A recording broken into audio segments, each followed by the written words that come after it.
make-to-order contracts. Very simple. The supplier does not build units until an order is received. Okay. So, and the buyer, at the time of the order, the buyer pays for all the units are ordered. And at the same time, the buyer assumes all the risk from unsold units. And this is a very standard contract.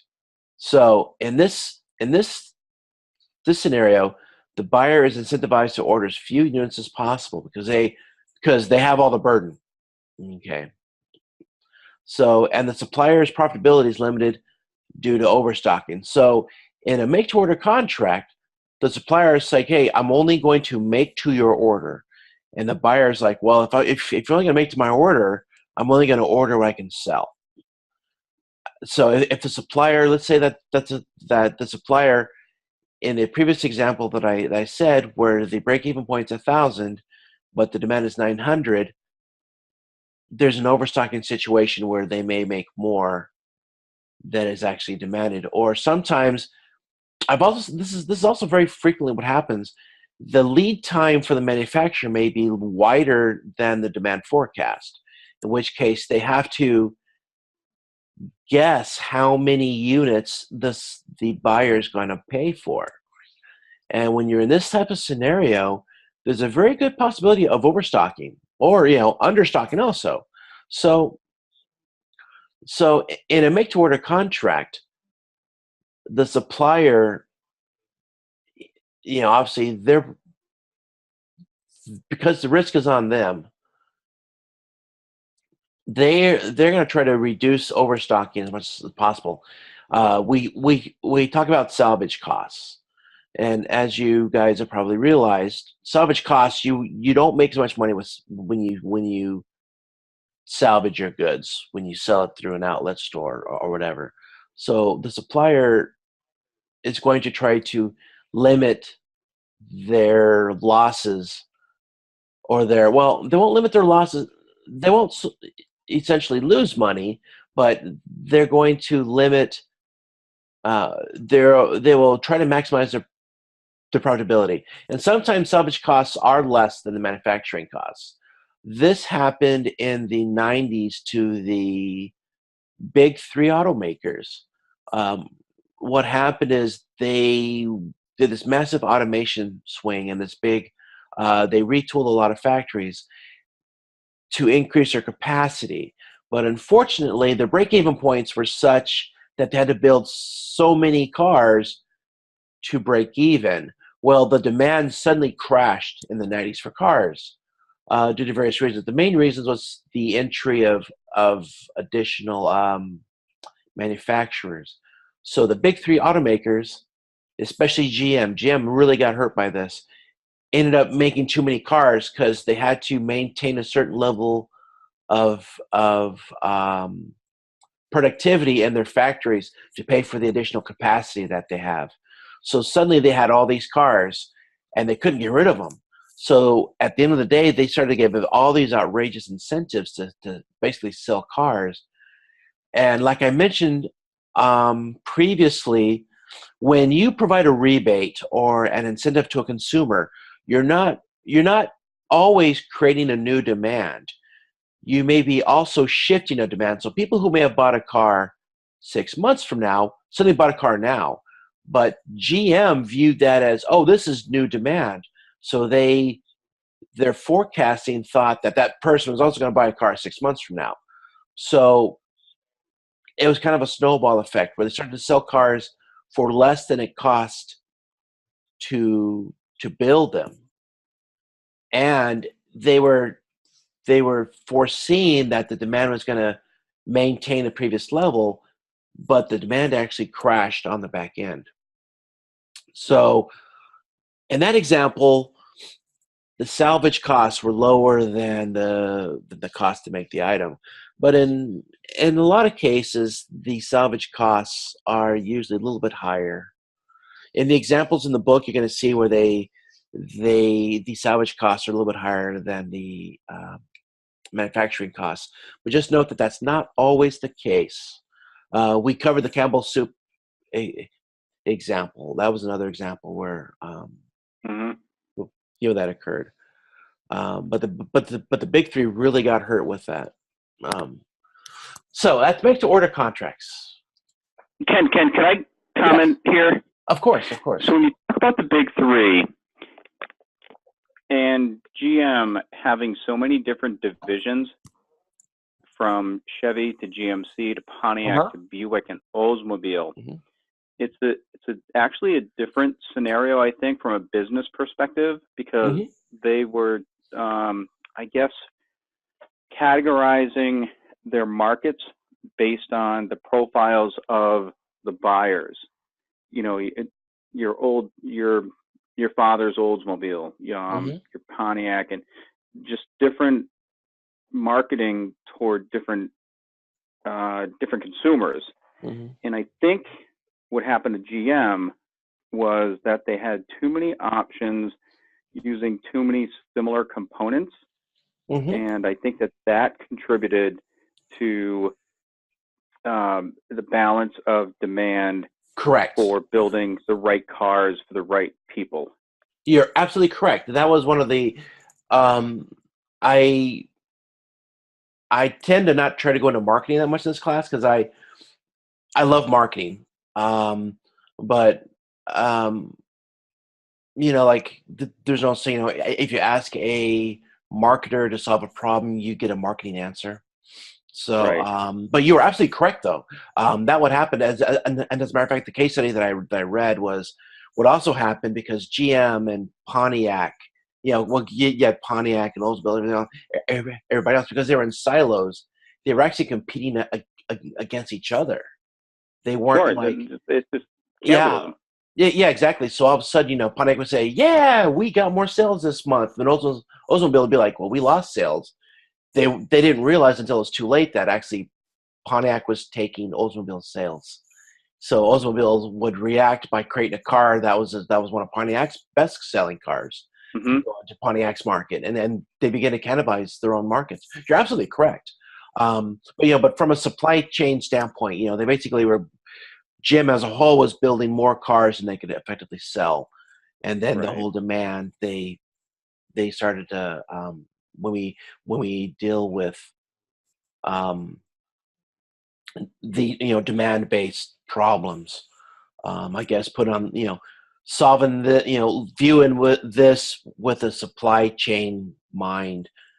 Basically, their demand forecasting what started to become very wrong, and their their break even points for profitability because of all this investment was so high that they couldn't sell enough at the price they needed to maintain their profitability. But from a marketing standpoint, you're absolutely correct, and I couldn't have said it better than you did. Um, And one of the reasons they bring it up, and I'm glad that Dawn is on the phone because we're on the same team, and we chose Toyota. And a couple of weeks ago, you commented on a company who will have higher end vehicles um, selling into different markets versus lower end vehicles. And there is kind of that crossover point of where does a Toyota buyer become a Lexus buyer, you're right, and right? that's sure. You're absolutely correct. And from a supply chain standpoint, that's a very hard question Mm-hmm. because in most cases, marketing determines that. And like I mentioned, I think a couple weeks ago, when Mercedes, I think it was Mercedes, it was a European auto. Introduce the C class. Yes, well, they said, "Hey, we're gonna go into the economy car class," and they said, "Great," and all of a I sudden, I like, told Don might this might resonate to Don. That's why I say it's apropos because Don, I don't know if you remember one of my posts. I said I was a little bit of a car guy. Yeah, I got that. So, I do. all right, I I did might be read that. going. Yes, I did. Yeah. So, just trying to put things in perspective. And yeah, since it's just the three of us, I thought we might have a little bit of time for yeah. commentary. Oh no, no, you're fine. And that's fine because I almost went into this big post for branding and all these different things, and I said, "Okay, Ken, this is a supply chain class, not a marketing class. You're gonna start overwhelming these people with like marketing concepts because I've got a master's in marketing. I've never really used it, but I love marketing as a science because it really dives into human behavior. And Hmm. my PhD deals mostly with human behavior in groups. So I find it fascinating. But so I tend to have a tendency of going, oh wow, this is really cool stuff. Let me share it with the class. I'm going, okay, Ken, hold on a minute, dude. Let's not. You're gonna make heads roll if you try to throw too many marketing terms at them. So, but you're right. It's the concept of brand is very very interesting, and the way that products compete on several different of those curves that I shared is Hmm. fascinating. And if you read one of those curves wrong, you end up damaging your brand or like diluting your brand. Just depends.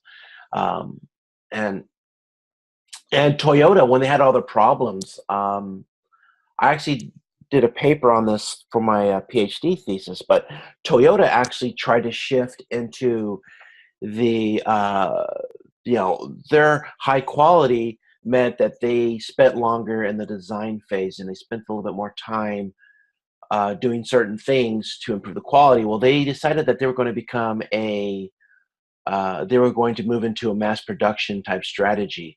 So they began to do things to reduce the lead time in the design phase. And a lot of these things were picked up in the manufacturing design phase. Like, hey, look, you've got some serious safety issues in these vehicles, but because senior management was saying, hey, and they got caught into something similar to what the big three did. Hey, we're trying to overtake GM as the largest manufacturer in the world. Their senior management basically squashed a lot of these reports coming from, Toyota's famous for bottom up communication. Well, they began to squash that. So Toyota started to become a mass production company, and they began to shift their brand inadvertently away from their niche, and it ended up costing them severely. So then that's when the old executive had to retire, and the new executive had to retire. He was like the younger person in the Toyota family, and the senior man who gave the reins to his son or grandson basically came in and said, "Hey, sorry, we screwed up, but I'm going to fix it." And that's when Toyota went on this big, massive quality kick, and they didn't do Hmm. it because they were socially obligated. That's part of it. If you understand Japanese culture, it's part of it. But a big part of it was like, hey, our brand relies on us retaining and going back to this brand, value proposition that we kind of threw in the garbage. So Toyota really had no choice, because what they also began to realize was that people began to relate Lexus with Toyota's problems. As I said, well, if Toyota had these problems, what about Lexus? So Toyota's like going, whoa, we got to stop this right now. So that's when they went on this big quality kick and kind of went back to basics. We are definitely And they were going. getting huge pressure from Honda as well, Oh, which has been a long time quality. yeah. Again, I don't want to go down a rat hole here, but No, but you're it's absolutely correct. Absolutely it's correct. valuable. And then, of course, Kia and Hyundai, who for a long time were low quality, mass production, cheap car manufacturers. Suddenly, one year of one of the Hyundai cars had the highest quality in the market. And it's like people going, "What, a Hyundai?" Like, wow, this is amazing. How did this happen? Well, it happened because Toyota said, we're going to lose the quality. We're going to leave the quality market and go into mass production, multiple unit production. Um, I don't know if Hyundai still has that mantle. I think Toyota took it back from them, but that's a Consumer Reports thing. But so that's very very fascinating. Okay, so back to the supply chain world. All right, sorry. No. As I said, I love marketing stuff. I just try not to overwhelm the students with marketing stuff. But it's a great conversation, though. Okay, make the stock. Now we're going to look at supplier. Basically, in a make to stock contract, the supplier builds units in advance to meet supply. So the buyer will still order product based upon a demand forecast, but now the supplier builds units in advance. So a buyer says, "Hey, look, And Walmart does this. We are only going to order 900 units, but we want you to build. Well, sometimes they'll make the supplier build a certain amount of safety stock. But in this example, the supplier builds you. This is the supplier side of the contract, where the supplier will build units in advance to meet supply. So the buyer will say, okay, we will order 900 units, but we want to always have 1,000 units available. Walmart does this. Other ones do too, and this is where the supplier has all the power in the supply chain. They say, hey, not only are we going to order so much, but we also will have you contractually obligated to have so much in the supply chain. Okay. So in this example, obviously the supplier assumes all the risk from overstocking as before, and but now the buyer's profitability is limited due to the risk of shortages. So because the supplier has to pay salvage costs for excess stock. Let me look at something real quick. Did I? Yeah. Okay. So now the risk is now swapped. Okay. Previously, the supplier is their profitability is limited due to overstocking. But now, what happens is the buyer's profitability is limited due to risk of shortages, because now, basically, the supplier is still going to make only enough to meet the supply. If the buyer, and sometimes it's not a big deal, but if the buyer expects a large demand, and let's say they need 1,100 instead of 1,000, the supplier's going to say, hey, look, I'm not going to build 1,100 because you're not going to guarantee me that you're going to buy those extra units. So the supplier's only going to build 1,000. So there are times when the buyer is going to say, look, I know we contractually said 1,000, but we may want more. We have the ability to maybe sell 1,200. So we need to find a mechanism to encourage the supplier to build more than they were contractually obligated to build. So why in this scenario wouldn't the risk be on the buyer side? If it's a make to stock for their inventory to sell through, the supplier is going to commit to what the demand from the buyer is. Yeah. Doesn't that put the buyer? There is some risk from the buyer of not having enough stock. But the supplier, okay, like let's say that in the contract, they say, okay, we need you to have 1,000 units on hand at all times, and the buyer only buys 900. If the buyer only buys 900, let's say they don't pull the extra 100 from stock, the supplier is going to pay to get rid of that extra stock. Okay. I get that. I understand that. Maybe the verbiage is not very clear. From the other side. Yeah, that's actually why I kind of had to go back to slide 4, because I might work on the slides a little bit. I might make them more clear. But yeah, so and the buyer, they have a profitability risk. Previously, the supplier had a profitability risk because they may want to incentivize the buyer to buy more of their product for whatever reasons. Usually it's break-even point.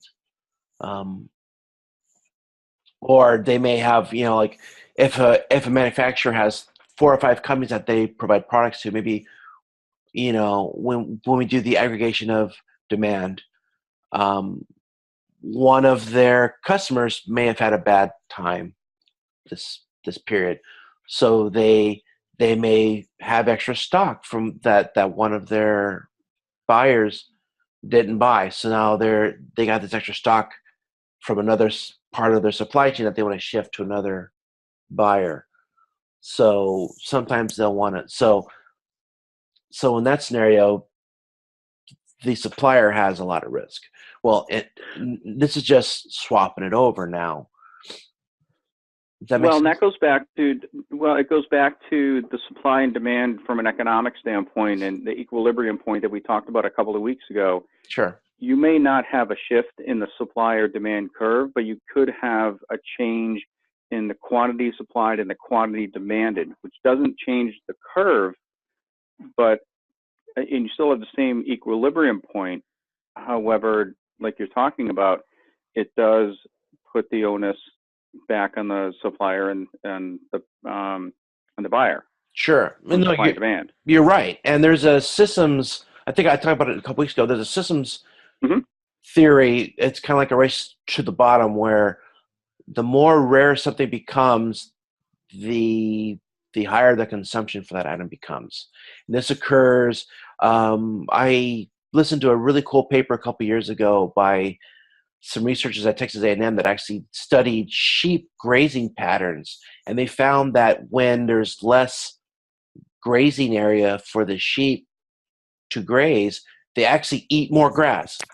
It's weird, when they All perceive right, that that sounds when they perceive that there's less grass go around, they eat more because they want to hoard their part of this scarce product. Same with like oil. Whenever there's shortage in the oil market, the oil companies will buy more because they want to hoard it to make sure that they can protect their inventories. so. So I guess sheep are smarter than we think. yeah, at least when it comes to eating, anyway. Yeah, exactly. I've seen things from sheep that makes me question that, but you're absolutely right. Or at least they act like humans act like sheep. I guess we could say that. So does that make sense? And to make the stock, the supplier has a risk of overstocking if the buyer doesn't pull the additional product, which is a difference from what they buy to what the supplier is contractually obligated to build, and the buyer profitability is limited in the event of demand being higher than what the supplier is contractually obligated to keep in the supply chain system. That makes sense? And like you said at the onset, it all begins with the contracts that we started talking about in the past couple of weeks. Who has the risk, who's got the responsibility, and the incentives and such. And in my experience, 90 to 95% of the contracts are, hey, we're going to build a new product and we're going to make a very basic contract. And they start this sequential supply chain relationship where each of them is incentivized to reduce their own risk. So the buyer only buys as much as they will sell, and the supplier will only build as much as they can as the buyer buys. And all of a sudden, if the product becomes popular, the buyer goes, hey, we need more product. And the supplier says, okay, fine, just buy it. And the buyer's like, well, I don't want to assume that risk. What if I can't sell? And the buyer's like, say, that's not my problem. That's your problem. And I've seen that a lot. So obviously, these kinds of contracts sub-optimizes the performance of the supply chain. And in my last class, this was kind of we spent a whole video conference, talking about this because they couldn't understand why anyone would want to create incentives, because why wouldn't a supplier only build what is bought, and why wouldn't a buyer only buy what's in the demand forecast? Why would so they were thinking, why shouldn't we allow each person to maximize their own profitability? And the reason is because sometimes to optimize the supply chain's capabilities, sometimes you have to share the risk amongst all the actors in the supply chain so that overall profitability increases. Now, that's not to say that, as you're going to see in next week's examples, you may still have excess stock. You may still have shortages, but sometimes you could create an incentive where the supplier can still have excess stock and salvage costs and still make more money, and vice versa. You still make an incentive where the buyer may buy more than they can sell, but still make more money than if they just stuck to their demand forecast. And we're going to go through So, yeah. so does that speak to elasticity, planned obsolescence, and life cycle of a product, like we talked about with Apple? It can, sure. Those are three areas where you may factor in incentives. Like for instance, let's say Apple's going to come out with a new. And as a matter of fact, I do this a lot here in the Middle East.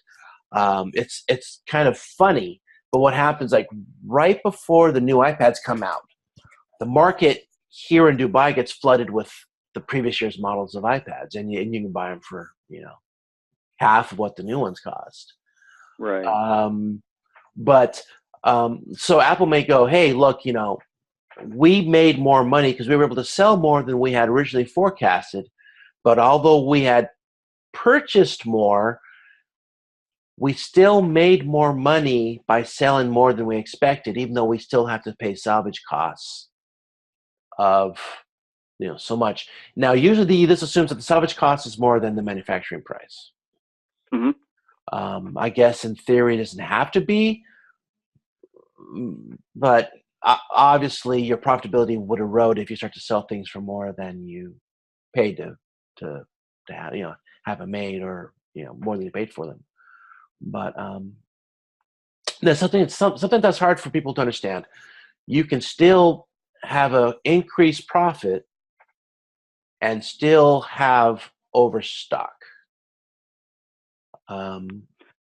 Could that be related to the planned purchase price of the components for a finished good product, where the cost goes down toward the end of the life cycle of the product, even though you're making either the same or more? No, you're reduction in. Yes. Yeah, with the reduction in the component cost, that's where the profit is going to kind of an inverse relationship. No, you're right. I don't know if I've talked about this yet, but there's a theory of constraints strategy. I'm going to go over theory of constraints, I think in like week 9 or week 10. Just really, it's short, but theory of constraints is a really cool strategy for supply chains. And one of the strategies says, hey, let's say your break-even point is 1,000 units. And the break-even point is calculated based upon fixed costs plus the variable cost per unit. Okay, and you divide that into the number of units that are required to achieve that much money. Okay, basically what you do is you basically how many units does it take for our profitability to meet our fixed costs in general. Okay. Now let's say your break-even point's 1,000 units. Now after 1,000 units, let's say your fixed cost is $5 and your variable cost is $1.